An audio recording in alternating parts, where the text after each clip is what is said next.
వేణు ఎల్దండి కమెడియన్‌గా మనందరికీ సుపరిచితమే. కానీ అతనిలో ఇంత ప్యూర్ ఎమోషన్ ఉంటుందా అని ఈ గ్లింప్స్ చూస్తే అర్థమవుతుంది.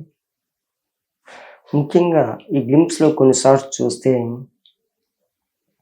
మేఘాల్లో అమ్మవారు,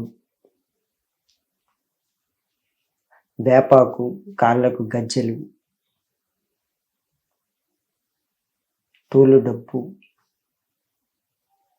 పుట్టేలు ఆ షాట్స్ ఈ గ్లింప్స్‌లో హైలైట్‌గా నిలుస్తున్నాయి.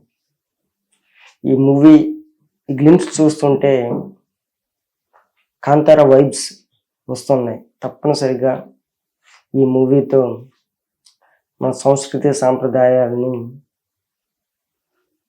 ముందుకు తీసుకువెళ్ళడానికి ఎల్లమ్మ మూవీ భవిష్యత్తులో చాలా ఉపయోగపడుతుంది.